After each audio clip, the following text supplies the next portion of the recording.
Hello,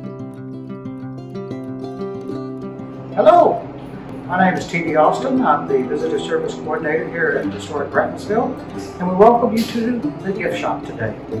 We're part of the Cultural and Heritage Museums of York County, and we are unique in that we tell a story covering the period of time from roughly shortly before the Revolutionary War to the time of the Reconstruction, shortly after the Civil War. And nothing better illustrates how we can tell that story than some of the books that we have here on our bookshelf. One in particular, A Day It Rained Militia, is quite good. A brief history to sort of set that up though for you. Back in 1766, William Bratton acquired about 200 acres of land right here. Obviously, this was before the Revolutionary War, and indeed he became a colonel in a militia fighting against the British. And at that time, the British controlled the South. It looked like the war was virtually over. They'd done won this bad pup. And yet, because of the hotbed of contention here in upstate South Carolina, they did eventually send provincial troops out of New York to take care of the issue. They were led by Captain Christian Huck. And as a result, the battlefield that we have on our site, roughly a quarter of a mile from where I stand right now, is the account of his defeat. When they came, Colonel Bratton was not at home. They actually then went down to the Williamsons' house, and there they spent the night. Colonel Bratton's wife, though, sends him word. The British trained troops have come. He and other militias gather. The next morning before dawn, they attack. Not only do they defeat the British, but they kill Christian Huck. And as a result, this was one of the first defeats of British trained troops here in the South. And as I said, the book, The Day It Rained Militia, discusses that. And yet in just a couple of weeks, we're going to have the reenactment of the Battle of Huck's defeat, July 16th and 17th. So again, we invite you to come out. But another book that discusses the other time period is this one, Freedom on Trial. Now the reason this is an interesting book is just, well, it actually picks up an account from a former slave that lived on this plantation. He escapes, he goes north, he fights for the Union Army, and then returns to Brattonsville. The governor of South Carolina makes him a militia captain of an integrated militia. Yes, a former slave commanding whites and blacks, and the ones they were taking care of, as it were the Ku Klux Klan. What happened to James Williams?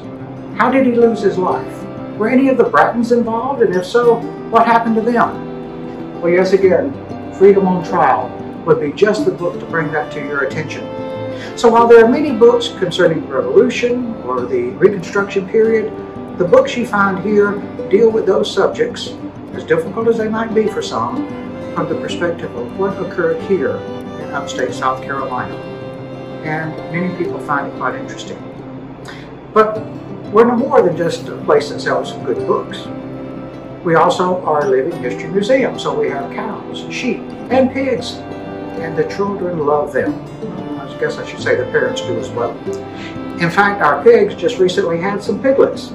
Now, I encourage you to get out quickly because, as everyone knows, little piggies grow up to be big pigs real quick.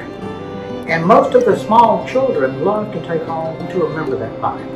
And if you notice over here in our plush animal section, we have pigs, sheep, and cows.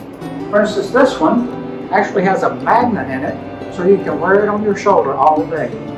And when you see these things, the little kids especially love them because it gives them a chance to take home that memory of seeing the animals here at Brattonsville. But of course, we have more than just items for small kids.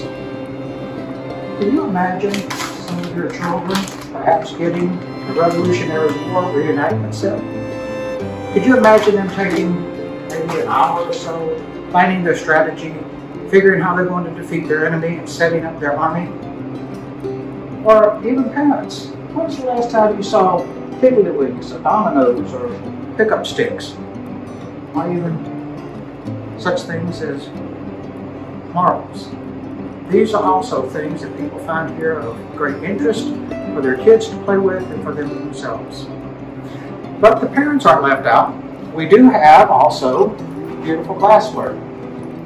We have blown glass as well as blown cobalt. We have beautiful porcelain tea sets, and probably one of the most, well, I guess I should say, popular tea sets would be one of these, where the tea cup and the pot are together. So as you come back to Brattonsville and you come to the gift shop, we encourage you to look around. So whether you're a small child, a young adult, or someone that's looking to add to their collection, we have just the things for you. Lastly, I would like to just mention, it sort of goes back to that Battle of Huck's Defeat. Notice this picture up here above our desk. That picture is of the Battle of Huck's Defeat. It's a print, numbered, and notice it's framed. So while we sell many prints, we do have some that are framed that you can take home and put right on your wall. So we encourage you to check out the gift shop at Brattonsville in the future when you come out, or any of the gift shops. If you go to the Museum of York County or the Children's Museum, every one of these shops have unique items that your children and you yourselves will find interesting and perhaps enjoyable for years to come. Be sure to check out our online gift shop at the address you see on the screen, because everything I've shown you today, you can get there.